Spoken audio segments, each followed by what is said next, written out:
tous à Radha Kripa Rohan. Aujourd'hui, nous allons partager un verset du Srimad Bhagavatam, deuxième chant, chapitre 10, verset 25. Om Namo Bhagavate Vasudevaya.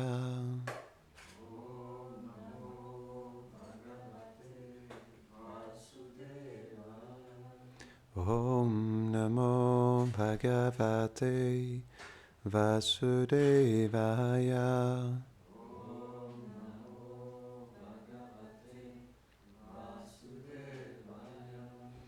Om Namo Bhagavate Vasudevaya.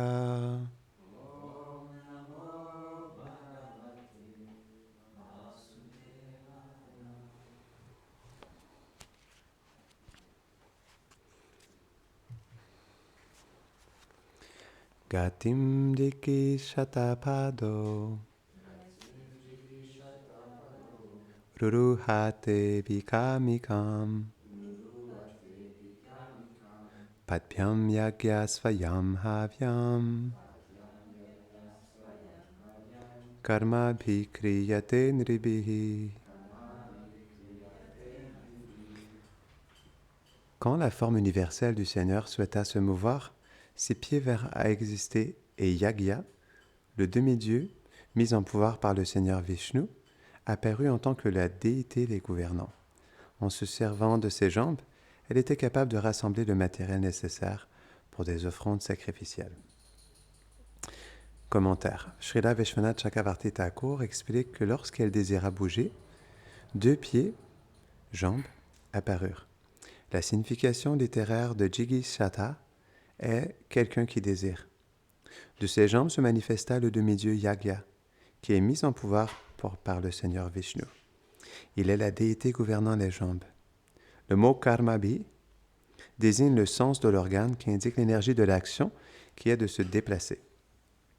Par le sens de l'organe des pieds, on peut se déplacer pour collecter des articles pour effectuer un sacrifice. Le fait de se déplacer est l'objet du sens. Le mot nribihi veut dire que tous les êtres doivent accomplir ces actes. Les pieds doivent être utilisés pour se procurer les objets qui sont prescrits par les Écritures.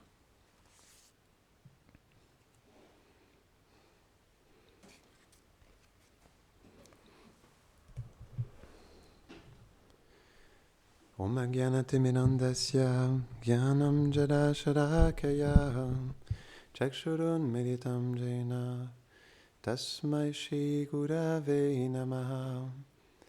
Shri Chaitanya Manobishtam Stapitam Jena Bhutarehi Swayam Rupa Kadamayam Dadhati Svapadantikam. He Krishna Karuna Sindho Dina Bandho Jagatpate Gopisha Gopika Kanta Radha Kanta Namostute Tapta Kanjana Gaurangi Radhe Brindavaneshwari Vrishabhanu Sute Devi Pranamami Hari Priye Vanchakalpatarubhyashta Kripasindubhyahiva cha Patitanam Pavanebhyo Vaishnavebhyo Namo Namaha. Jaya Shri Krishna Chaitanya Prabhu Nityananda Shri Advaita Gadadhara Shivasadi Gaura Bhakta Vrinda. Hare Krishna, Krishna Krishna, Hare Hare, Hare Rama, Rama Rama, Hare Hare. Namo Vishnu Padaya, Krishna Prasthaya Bhutale, Shrimate Bhaktivedanta, Swaminiti Namine.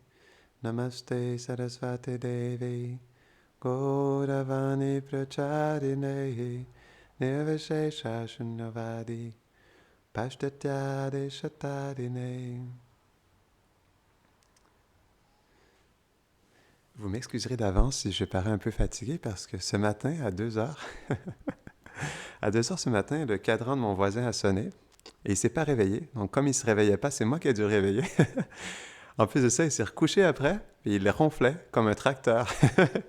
Et j'ai pas pu du tout me rendormir. Mais je suis très heureux tout de même d'être ici et de partager une histoire spéciale avec vous aujourd'hui. Donc, vous pensez que c'était terminé avec les couvertures, mais en réalité, c'est loin d'être terminé parce que à Brindavan, chaque chose était limitée, en gloire, en qualité, en sentiment. Et naturellement, les couvertures de Krishna, surtout lorsqu'il les porte, personnellement, on expliquait, il y a plusieurs divertissements avec les couvertures de Krishna. Et naturellement, il y a tellement de choses qu'on peut dire sur les couvertures et je trouve une belle histoire à vous partager aujourd'hui. L'histoire du bateau, où Krishna devient un batelier pour faire traverser les gopis. Mais ce qui est intéressant, malgré le fait qu'on connaît déjà cette histoire, il y a plusieurs versions d'un même lila. Parce que ce qui se passe, c'est que les lilas du Seigneur à Vrindavan, ils reviennent sans cesse, mais à chaque fois qu'ils reviennent, comme c'est dans la spontanéité et aussi par l'arrangement de la Yoga Maya, elle arrange toutes sortes, même si c'est le même divertissement, comme par exemple, si on prend Dhana Keli, tout le monde connaît les divertissements de la taxe, eh bien, à Vrindavan, les divertissements de la taxe, parfois ils se trouvent à différents endroits. Parfois même, Radharani et les gopis, pour se venger de Krishna et de Madhu Mangal et tous les autres sakas, elles font une embuscade. Parce que l'autre jour, après avoir donné la classe sur l'apparition du Seigneur Chaitanya, Gurudev, il mentionnait quelque chose par rapport à la classe lorsqu'il discutait avec Sudam, du fait qu'en réalité, j'expliquais qu'il y avait des millions de sakas et de vaches, mais il disait non, il y a des milliards. C'est inimaginable. Donc, imaginez-vous, lorsque Krishna, avec ses milliards de sakas, ils sont embusqués par des milliards de gopis, et c'est expliqué, Lalita Saki, elle prend le flanc droit, parce que pour ceux qui sont déjà allés à Boma Vrindavan, c'est très spécial cet endroit, parce c'est comme c'est une section où il y a le Vishnu Parvat et le Brahma Parvat. Et donc, à cet endroit-là, il y a comme une passerelle, mais c'est quand même étroit. Et on peut même voir encore aujourd'hui les traces de yaourt sur les flancs des montagnes, là. C'est très spécial comme endroit. Et donc, d'un côté du flanc de la montagne, il y avait Lalita avec ses sakis, l'autre côté, Vishaka Saki, donc avec Induleka. Partout, elles avaient fait une embuscade et elles ont pris Krishna sur le fait. Elles ont déguisé Krishna en saki et elles l'ont forcé à prendre un pot de beurre sur sa tête comme ça. Non, en fait, elles ont accroché même le shika de Madhu Mangal à une branche comme ça.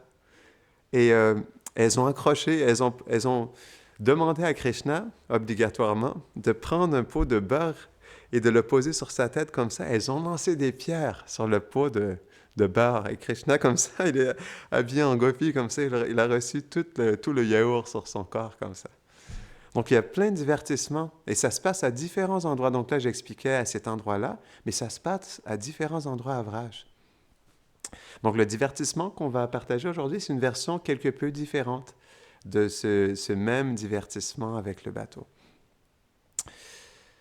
Donc, jusqu'à présent, on a discuté de différents articles ou accessoires de Krishna. Donc, voir, entendre parler ou même simplement toucher ces objets nous aide à éveiller l'amour pour le Seigneur dans le cœur d'un dévot. Donc, on expliquait entendre. Donc, même si on ne le voit pas, on peut l'entendre. À travers ça, ça peut nous aider à éveiller l'amour dans notre cœur. Donc, on avait donné l'exemple aussi au début d'une mère qui... Ça, c'est l'exemple que Srila Prabhupada il donne dans le Nectar de la Dévotion. Une mère qui, après avoir été séparée de sa petite fille, elle se souvient immédiatement d'elle en voyant quelque part la petite chaussure de sa fille. Donc, c'est comme ça aussi à travers le souvenir et en écoutant justement sur ces différents objets qui sont en lien avec les qualités, les divertissements de Krishna, de pouvoir se souvenir de lui et développer de l'amour pour lui. Donc, il y a un exemple transcendantal qui est donné par Rupa Goswami dans le Bhakti Rasamrita Sindhu, et on revient à ce livre, parce qu'il est tellement spécial, où il écrit par rapport à Krishna, pour encore une fois nourrir notre méditation sur lui. Il dit dans son âge Kaishora, qui commence à partir de la 11e année et qui se poursuit jusqu'à la fin de la 15e année, les bras, les jambes et les cuisses de Krishna sont marqués de 3 lignes de division. Donc dans cette période, la poitrine de Krishna, elle défiait une colline de joyaux Maratakata. Ses bras défiaient des piliers de joyaux Indranila, des joyaux qu'on ne connaît pas ici en ce bas monde, mais qui sont présents à Vrindavan.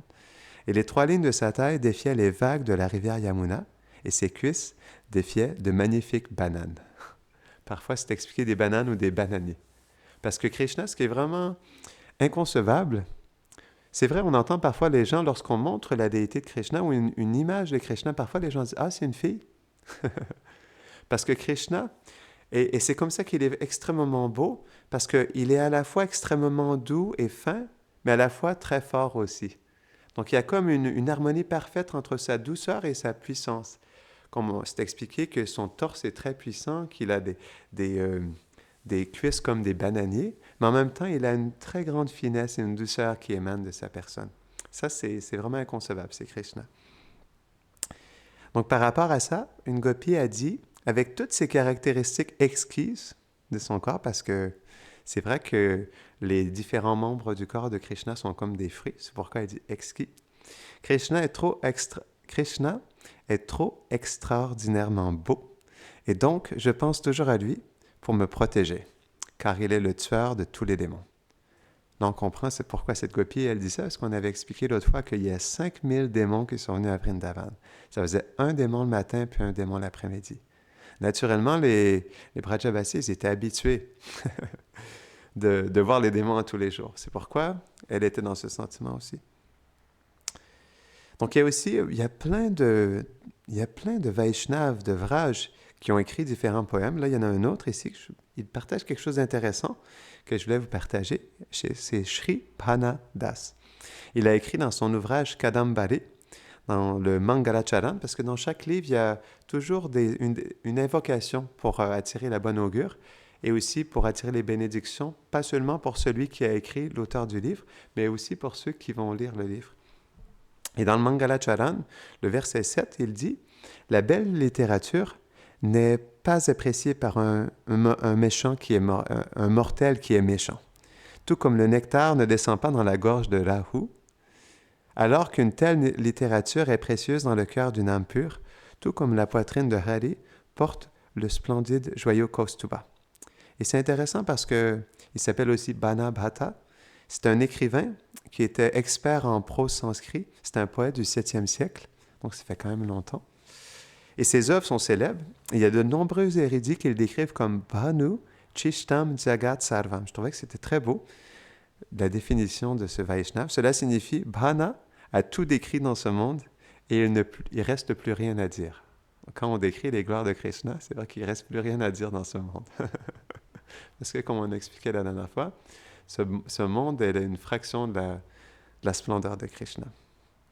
Donc, il y a un dicton aussi, par rapport à tout ce qu'on dit depuis les dernières classes, qui est intéressant, qui explique que le Seigneur accepte les choses ordinaires et les rend extraordinaires. C'est pourquoi on va parler au fil des semaines de ces différents objets. Parce que quand ils rentrent en contact avec Krishna, ils deviennent glorieux. On peut voir la flûte de Krishna, elle est devenue extrêmement glorieuse, tellement que les gopis souhaitent la voler. Donc Krishna, il accepte aussi la plume de pan qu'on trouve couramment aussi sur le sol de Vrindavan. Pour les Brajbasis, c'est quelque chose d'habituel de voir des plumes de pan sur le sol à Vraj. Mais quand Krishna, il la prend et la place sur son front, sur sa tête, ou lorsqu'il tient une flûte de bambou qui pousse dans la forêt, alors elle trouve toute sa gloire, toute sa splendeur, d'être engagée dans le service de Krishna comme ça. Du même principe, hein? C'est sûr, c'est pas exactement dans la même expression, mais lorsqu'on prend quelque chose dans ce bas monde et qu'on l'engage dans le service de Krishna, comme une patate ou une fleur, naturellement, elle devient spiritualisée. Elle devient, même inconsciemment, elle devient engagée dans le service de Krishna. Donc, Krishna, il accepte aussi même les personnes les plus simples, et ça c'est intéressant, il accepte même les personnes les plus simples qu'il approche pour le service et les transforme en dévots transcendantaux, qui deviennent eux-mêmes capables de satisfaire les désirs spirituels des autres, tout comme un arbre Kalpavriksha. Un arbre Kalpavriksha, c'est un arbre à soi. Donc comme le Vaishnav, il reçoit Krishna dans son cœur, ensuite il peut aussi connecter les autres à Krishna. Donc aujourd'hui, nous allons continuer à glorifier la précieuse couverture de Krishna dans l'espoir qu'une telle discussion éveille l'amour pour Krishna dans notre cœur. Cet amour est déjà là. Il est simplement caché dans nos cœurs. Comme le décrit si bien Krishnadas Kaviraj Goswami dans le Chaitanya Charitamrita, je l'avais partagé sur le groupe WhatsApp dernièrement, mais c'est bien de se le rappeler. En réalité, à tous les jours, on devrait se souvenir de ce verset, parce que c'est une inspiration dans le cœur pour développer l'amour pour Krishna. Et c'est expliqué dans ce verset que l'amour pur pour Krishna est éternellement établi dans le cœur des êtres vivants. Ce n'est pas quelque chose qui peut être obtenu d'une autre source. Lorsque le cœur est purifié par l'écoute et le chant, cet amour s'éveille naturellement. C'est pourquoi l'écoute et le chant sont tellement importants dans notre vie. Prabhupada, il a quand même dit, dans toutes les instructions que j'ai données, l'instruction la plus importante est le chant du Mahamantra. Il y a là aussi le poète Surdas par rapport aux couvertures, qui révèle ses sentiments à propos de la couverture de Krishna dans l'un de ses poèmes qu'il dédie en réalité à Srimati Radharani. Parce qu'il écrit « Oh mon ami, regarde, Sri Radha est la fille du roi Vrishabhanu, et son amant est un simple pâtre. Sri Radha est assis sur le trône, et son bien-aimé est assis sur la tige d'un arbre. » Donc il était dans un sentiment particulier envers Krishna. Parce qu'on sait qu'à Vraj, il y en a qui sont plus enclins envers Radharani, certains Brajbasis sont plus enclins envers Krishna, et certains sont enclins également aux deux. Donc Sri Radha porte un châle doré, et Krishna porte une couverture sombre. Surdas dit « Oh mon ami, il n'y a pas de bonne qualité dans ton Krishna. C'est uniquement grâce au regard affectueux de notre reine Radha que tout le monde le traite avec respect. » Donc il était dans un sentiment spécial envers sa reine, Srimati Radharani. Donc Krishna, il porte éternellement une couverture sombre. À Boma Vrindavan, il y a aussi de nombreuses déités. Pour ceux qui ont déjà peut-être sur Internet ou en personne vu, si vous êtes là l'hiver, c'est vrai qu'il fait froid à Vrindavan. Comme il peut faire jusqu'à 60 degrés l'été à Vrindavan, mais il peut faire très froid l'hiver. Et comme il n'y a pas de chauffage comme ici, il fait très froid l'hiver. C'est pourquoi on voit souvent, il y a des gens qui sont couverts de châles, mais aussi les déités. Même par exemple, si vous regardez Radha Govindaji ou Radha Raman à Vrindavan, souvent ils ont même des mitaines qui sont confectionnées pour les garder au chaud, des mitaines, pas des pantoufles, mais des chaussons, des chaussettes, avec aussi un foulard en laine. Et l'hiver, donc on leur donne des couvertures sombres qui sont parfumées avec des huiles et qui sont placées près des radiateurs à charbon pour les réchauffer avant d'être offertes au Seigneur et placées sur son corps. C'est là qu'on voit à quel point le service aux déités, c'est quelque chose de personnel. Et comme c'est des personnes, on réchauffe le châle pour que ça soit confortable sur leur corps. Une telle couverture s'appelle balapoche. Je ne sais pas si on va s'en souvenir, mais c'est toujours beau d'entendre les mots en sanskrit de ces objets. Puis en plus, cette couverture, elle est décrite dans les Shastras, c'est très beau, comme étant légère comme une plume, chaude comme les genoux d'une mère, parfumée comme des fleurs et douce comme le toucher tendre d'un nouveau-né. C'est comme ça que les Shastras expliquent cette couverture qui est placée sur le corps de la déité. Douce comme le toucher tendre d'un nouveau-né. Et les sadhus à Braj, ils portent aussi des couvertures qui s'appellent loy. On a déjà entendu ce mot-là, loy, comme à Loy Bazar. Eh bien, ça trouve sa source en ça. Parce que c'est une couverture qui est très épaisse, qui est de couleur foncée en laine. Et il y a des siècles de cela, ce type de couverture, elle était portée par les Brajbasis et vendue sur un marché particulier, à tel point que ce marché est devenu connu sous le nom de Loy Bazar. Est-ce que vous saviez ça? J'ai découvert ça. De nos jours, la plupart des dévots connaissent bien Loy Bazar parce qu'on sait que c'est spécialisé dans les objets dévotionnels et des vêtements Vaishnav, mais ça tire son nom de ça, des couvertures de Braj. Il existe aussi une vieille tradition à Braj. Lorsqu'un roi ou une personne hautement estimée visitait un temple à Vrindavan pour prendre darshan, le pujari lui offrait, la plupart du temps, la guirlande Maha, la guirlande qui était offerte aux déités, et lorsqu'il y avait des occasions spéciales comme des festivals ou une venue spéciale d'un roi, il y a une couverture que portait le Seigneur, elle était donnée en fait à la personne qui venait. Donc, elle recevait comme cadeau cette couverture. Mais on voit aujourd'hui que ça a changé parce que maintenant, la plupart du temps, il y a plutôt un foulard qui est donné aux invités. Même quand j'étais en Thaïlande, quand je suis allé dans ma famille d'accueil, on voit que même en Thaïlande, il y avait ça. Ma mère d'accueil, elle m'avait donné un foulard en autour de moi. Et quand on est parti, tous les participants qui étaient là, on nous a tous remis un foulard comme ça. C'est présent. Et ça vient de la culture védique, naturellement, d'œuvrage originellement. Mais on voit que ça se manifeste aussi dans différents pays alentour de l'Inde. Donc aujourd'hui, comme je vous avais promis, j'aimerais partager un autre divertissement de Krishna qui implique sa merveilleuse couverture. Mais là, c'est à travers un lila qui est raconté par un grand dévot qui s'appelle Srila Narahari Chakravarti Thakur dans son célèbre livre Bhakti Ratnakar. Et c'est dans la 5e vague du livre, dans la section intitulée Mathura Mandara Parikram. Donc on expliquait qu'il y a différentes versions du même lila. Et ça, c'est le lila où Krishna, où il devient un batelier et il emmène Radharani et ses amis gopis pour faire une promenade en bateau sur le lac Manasiganga, qui se trouve à la colline Govardhan. Donc, on expliquait tout à l'heure que c'est comme le Danakeli. Et c'est une histoire qui est très belle parce que celle-ci, elle se passe, parce que parfois c'est sur la Yamuna, mais cette fois-ci, c'est au Manasiganga. Et le Manasiganga, il y a une histoire très intéressante par rapport à l'apparition de ce lac sacré. Un jour, après avoir entendu les gloires du Gange, de sa mère Yashoda, de son père Nanda Baba, des Gopas et de différentes Gopas et Gopis, donc ils ont décidé d'amener Krishna en voyage dans les montagnes de l'Himalaya pour prendre un bain parce qu'ils avaient entendu à quel point c'était de bon augure de se baigner dans le Gange. Et lorsqu'ils étaient ils s'étaient tous préparés cette fois-ci. Ils étaient sur le chemin. Ils s'en allaient vers les Himalayas. Et ils étaient juste sur le point de franchir la frontière de Vrindavan. Et donc, à ce moment-là, ils se sont reposés un peu. Et Krishna, il s'est interrogé sur la nécessité pour eux de voyager aussi loin. Donc, il leur a révélé que tous les lieux saints en fait résident à Vraj. Et ça, c'est vraiment une des belles caractéristiques à Vrindavan parce que tous les lieux saints de partout en Inde et de partout dans l'univers, ils trouvent leur origine à Vrindavan. Comme par exemple, il y a un divertissement où Badrinath, je crois que c'est Aknanda Maharaj, je voulais justement aller à Badrinath et Krishna, il manifeste la déité de Badrinath. En tout cas, il y a tout un divertissement par rapport à ça.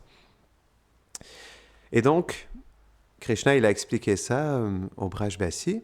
Et à partir de ce moment-là, il a pensé en lui-même, immédiatement, il a pensé à Ganga Devi. Et rien qu'en pensant à elle, son fort courant l'a amené à l'endroit où Krishna se tenait. Donc, à la tête du courant s'est trouvée directement Ganga Devi elle-même. Donc, elle était montée sur un alligator, parce que tout comme Brahma est sur un cygne, Ganga Devi, elle a comme transport un alligator.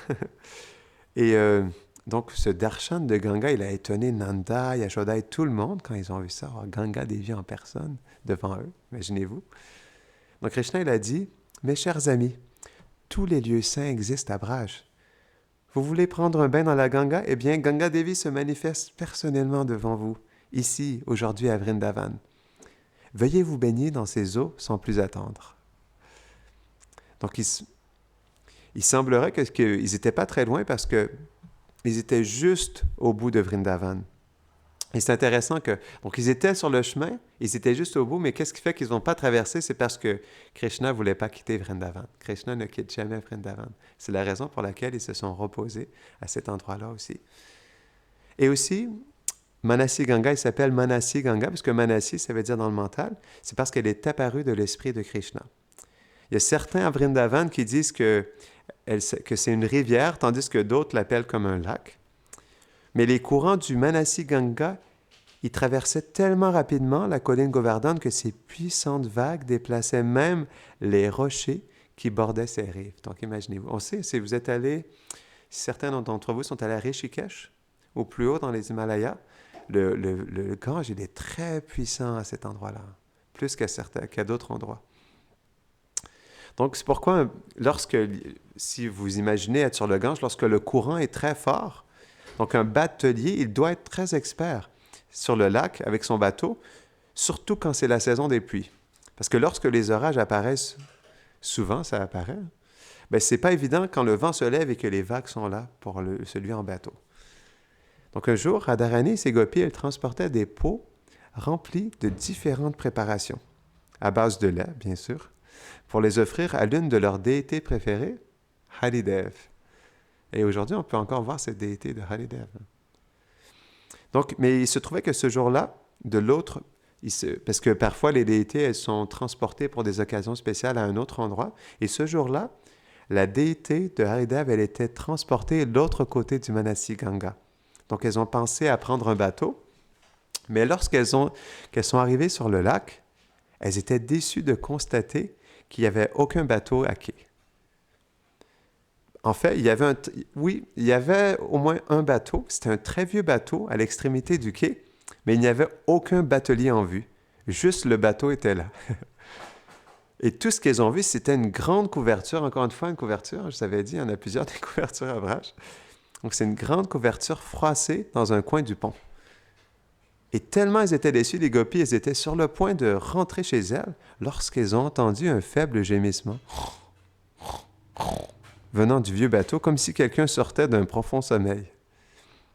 Et Radha, elle a demandé à l'une de ses servantes, elle lui a dit « Ma chérie, découvre d'où vient ce bruit. » Cette brage gopi, elle a descendu très consciencieusement de débarcadère. Elle est montée sur ce vieux bateau et elle s'est approchée très prudemment de la couverture.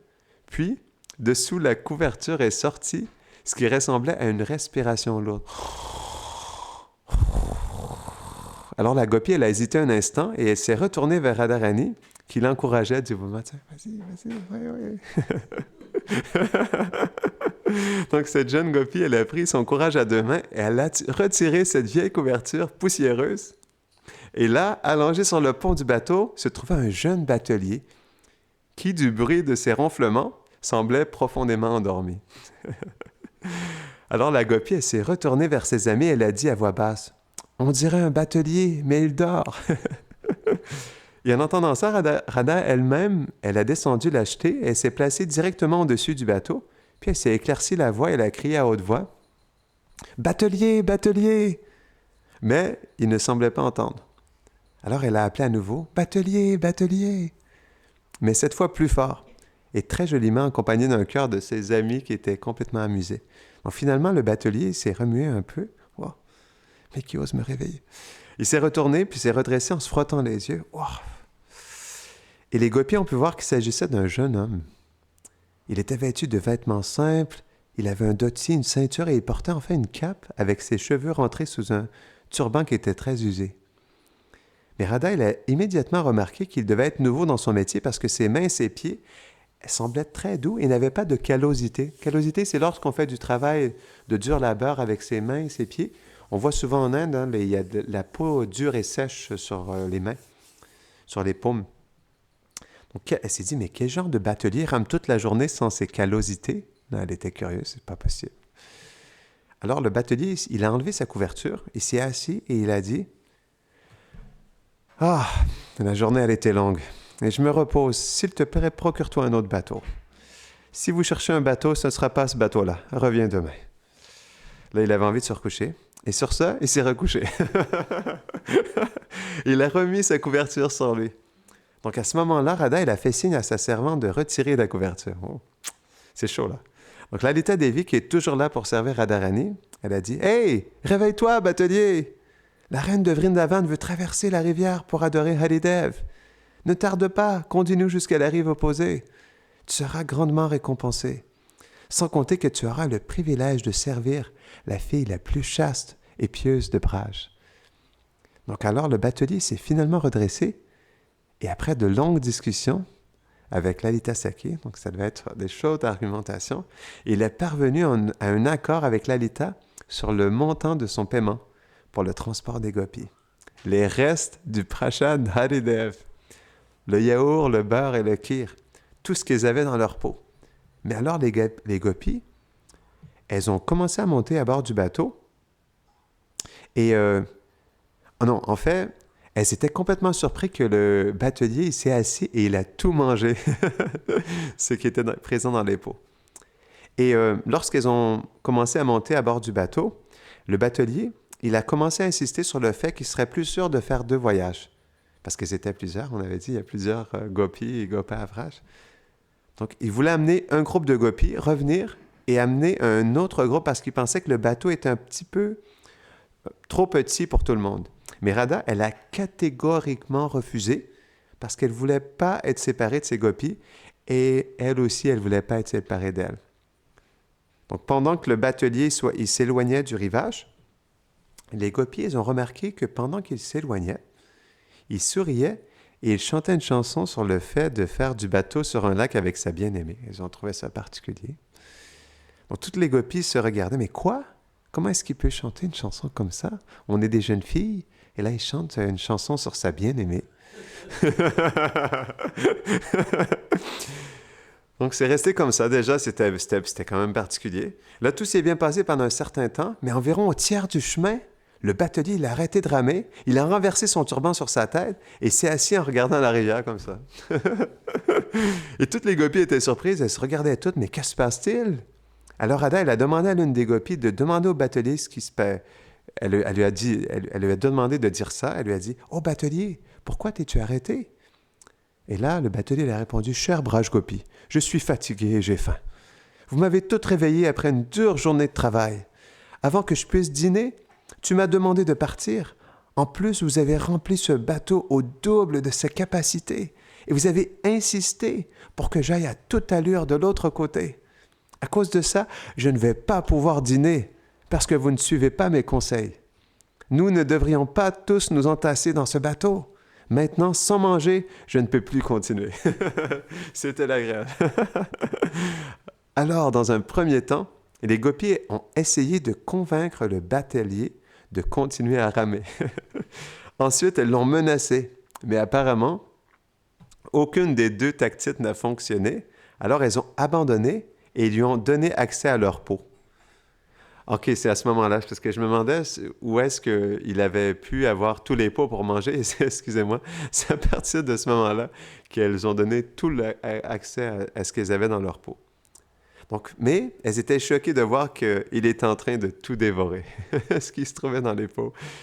Et là, il a déclaré « Ah, après un tel festin, je dois faire une petite sieste. » Donc, il s'est étendu sur le plancher du bateau. Il s'est couvert de nouveau de sa couverture, encore une fois. Elle est bien utilisée dans le service de Krishna. Et ensuite, il a dit « Si 2 d'entre vous, les filles, me massent les pieds et deux autres mes bras, je vais reprendre mon service bien plus tôt que prévu. »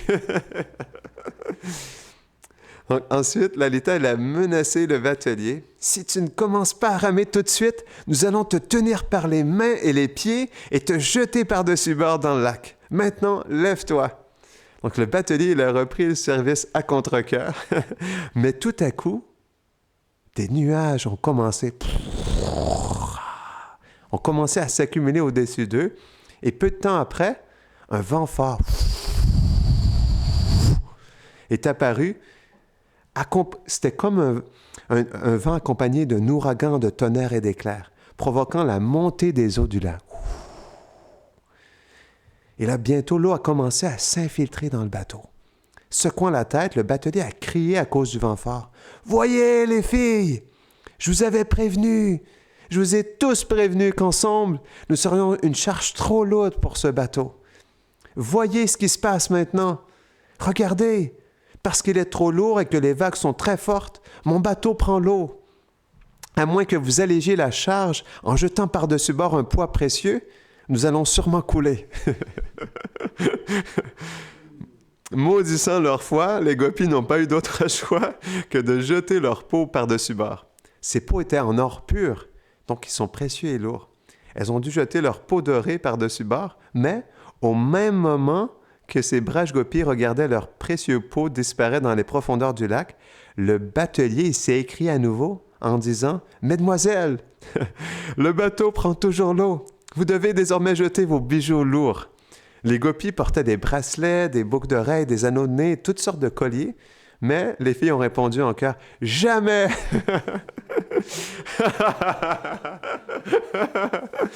Donc alors que les ourlets de leurs jupes, les rebords de leurs jupes commençaient à absorber l'eau qui était montante, elles ont dû jeter à contre-cœur leurs colliers, leurs bracelets, leurs anneaux de nez, qui sont en or, en pierres précieuses, qui sont donnés par leur mère, par leur père. Non, souvent, lorsqu'ils portent, c'est des colliers, des ornements qui sont précieux. Et le tout dans les vagues gonflées du lac, mais l'eau dans le bateau continuait tout de même à monter. Alors, à ce moment-là, le batelier leur a dit « Mesdemoiselles, la seule façon pour nous d'empêcher ce bateau de couler est d'enlever l'eau vous-même. » Ce à quoi les gopis ont répondu, mais très en colère, « Nous aurions pu faire ça avec les pots que tu nous as fait jeter par-dessus bord. Alors maintenant, qu'est-ce qu'on fait? » Donc, alors que les vents violents continuaient à fouetter le lac en fureur, les gopis restaient là, trempés avec l'eau jusqu'à la taille. À ce moment-là, Radha, elle a commencé à se sentir extrêmement coupable de risquer la vie de ses amis. Que dire d'être bouleversée à l'idée de ne plus jamais revoir Krishna, parce qu'elle n'était toujours pas consciente par l'arrangement du Yogamaya, elle ne savait pas que c'était Krishna. Donc elle était bouleversée parce que je ne pourrais plus revoir Kana. Et comme elle n'avait aucun autre recours, Radha s'est levée, elle a levé les bras et elle a appelé le Seigneur. Et ensuite, qu'est-ce qu'elle a fait? Elle a dit au batelier, « Batelier, s'il te plaît, sauve-nous !» Et elle s'est contentée de jeter ses bras autour du batelier comme en désespoir de cause. Et soudainement, un éclair la frappait. L'éclair ne venait pas des nuages du dessus, mais plutôt du corps du batelier, qui, agréablement surpris, a rapproché Radha encore plus près de lui. Donc l'effet du contact du batelier, naturellement, a révélé immédiatement sa véritable identité, à Radharani. Juste à Radharani à ce moment-là. Donc Radha, elle savait qui c'était, mais les gopis, qui n'avaient jamais vu Radha, ne serait-ce que regarder un autre homme que Krishna, elles furent choquées et elles ont crié, encore une fois à cause du vent puissant, « Seigneur Shiva, sauve-nous !» Juste au moment où nous étions sur le point de sombrer dans nos tombes aquatiques dans le lac, la chaste Radha nous jette dans un océan d'embarras en étreignant un batelier de basse naissance. Alors, plutôt que de dire quelque chose pour se défendre, Radha s'est approchée derrière le batelier et elle a sorti quoi de sa cape ou de sa couverture? Qu'est-ce qu'elle a sorti? Sa flûte de bambou. Un peu comme un magicien peut sortir un lapin d'un chapeau. Donc, tandis que Radha levait sa célèbre flûte, le tonnerre et les éclairs se sont arrêtés, le vent s'est apaisé, les nuages se sont dispersés, les eaux se sont retirées et les visages des gopis se sont illuminés des sourires. « Oh, c'est lui, c'est Krishna !» Ensuite, Krishna, aussi content de lui qu'un acteur recevant un standing ovation, a incliné la tête vers les gopis et a tiré Radha encore plus près alors qu'elle luttait pour se libérer de lui. Les gopis étaient terriblement effrayés par cette épreuve et elles étaient encore trempées de la tête aux pieds, mais de voir Krishna debout devant elles les a comblées de bonheur. Après tout, elles étaient c'est ce que Narahari Chakravarti Thakur explique. Après tout, elles étaient des marionnettes aimantes entre les mains du Maître suprême des marionnettes, qui tire les ficelles de l'amour à volonté, s'unissant ainsi avec ses éternels compagnons sur la scène de son Braj Lila. Sous une lune argentée, Krishna a dirigé le bateau vers l'île la plus proche et les gopis ont enfilé des vêtements secs tout en plaisantant sur les moments forts de leur aventure. C'était une montagne russe. Une fois de plus, ils montèrent à bord du bateau, mais le bateau a ôté son déguisement pour révéler un artisanat de luxe parsemé de bijoux dorés, équipé de tout le nécessaire pour servir le couple divin Radhe Shyam. Alors que Radha et Krishna étaient allongés sur un canapé confortable, certaines gopis chantaient tandis que d'autres jouaient des instruments de musique et quelques autres dirigeaient le bateau à travers les eaux calmes remplies de lotus du Manasiganga. Donc, ceci, malheureusement, avec une grande tristesse, conclut nos conférences sur la couverture du Seigneur Krishna. C'est tout ce que j'ai pu trouver. Mais on espère que ça sera un moyen d'éveiller notre amour pour lui et sa chère Srimati Radharani.